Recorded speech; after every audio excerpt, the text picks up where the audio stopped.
Welcome back, ladies and gentlemen, to Charlie Rowland's funny story.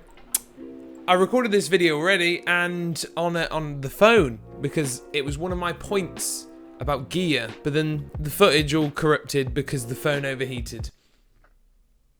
I'm not gonna say that gear doesn't matter,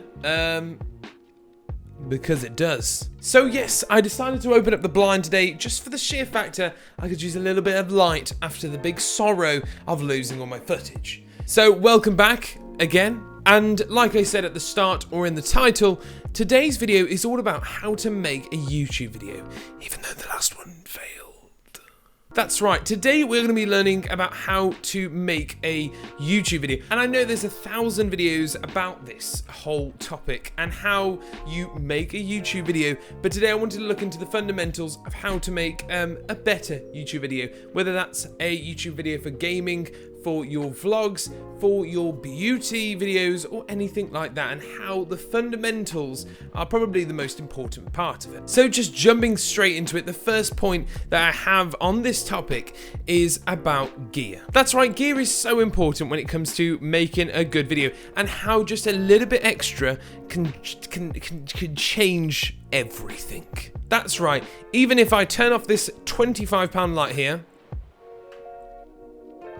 it already enhances so much more. I bloody hope so. It already gives a completely extra feel to the video. And I did record this on the Samsung Galaxy S21 Ultra, but to my knowledge, it now has a overheating problem. So here's just some footage that was caught on the phone. It does work, it really does work. I think if there wasn't the overheating problem, you could use this as a viable camera to record your videos with. So you don't need a Fuji X-T3 to record your videos. It's a fact. You can use your phone if it doesn't fucking overheat. So gear does matter, but it doesn't matter at the same time. You don't need the best gear, but you need gear altogether.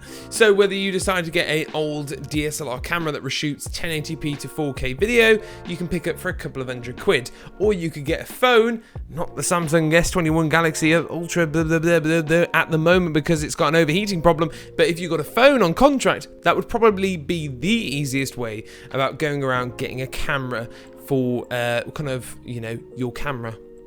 Coming across microphones and lights, you can get newer lights for about £20, and you can get a microphone pre-owned for basically £20 as well. It doesn't always have to be the biggest and best thing, which is what people don't seem to understand. It's about how you use those things. I know this shot here right now isn't the best thing, but in personally my kind of line of work, I'm constantly doing stuff like this all day and every day, so I just want to throw something up and I kind of mold that into the next point that's going to be editing, but we'll get on to that. So Charlie from the future here, I wanted to make a point that I made in the video, the first video that I made, not this one, because that's obviously why we're here. But I wanted to talk a little bit about, But I wanted to talk a little bit about why gear matters. I know there's an argument that gear doesn't matter and you can make a film or video with anything that you want, but the problem is we have an audience that is constant Netflix and subscriptions and stuff like that right at the fingertips. So when you make low quality footage, it can often turn off that audience from, or a potential audience, because people want quality, and quality is probably easier to come by now than ever, but it's a thing all the same. So for example, I couldn't make this video with my Samsung A70 that I used because it's just a terrible phone and nobody would have enjoyed it. If I didn't have a microphone, people wouldn't stick around to watch because the quality of the video is bad. It's like, you know, watching this video. Would you watch it in 1440p? Probably not. So on to the next point, which is probably the biggest point out of the lot of them, is the fundamentals of the edit. And I think that's why a lot of you are here watching this video, because the fundamentals of editing, because of editing, something to do with editing. You're here because of editing. That's a fact. So I do see comments on, I've had a couple of them, or on other people's videos criticizing edits and bad editing. I don't think people realize that bad editing isn't always bad editing. So if you have a style like mine, which is quick, fast, and it's efficient to edit with, it matches my kind of humor state. So if I'm going to say something funny, or if I find myself funny, or want to break up the edit a little bit to make it a little bit more interesting, I'm just going to do a cut, because that, in psychological terms, switches the brain to pay attention, and that's why cuts are always really good. If you do it too much, it's annoying. You've got to do it just the right amount of times, which I hope I'm doing. You have YouTubers who use more seamless edits, who would prefer to do transitions or kind of uncoasted editing, which usually fits with the aesthetic that they do. You have highly edited YouTubers who use lots of jarring jump cuts, which is often attributed to younger audiences, because younger audiences have a harder time keeping their attention span on long drawn videos. So if you chop up your videos, you're going to access to that younger audience more often. It's like the whole term of Michael Bay go big boom. He captures attentions, and that's a fact. Whether you like his films or not, just the same thing as Zack Snyder, if you like their films or not, they capture attentions because of the type of editing that they use. And so my knowledge on YouTube video editing comes from a couple of years of editing for YouTubers that are massive, small, new and upcoming, gaming, news, and like top 10 channels and stuff like that, and how all of their edits were drastically different, not because of the content, but because of the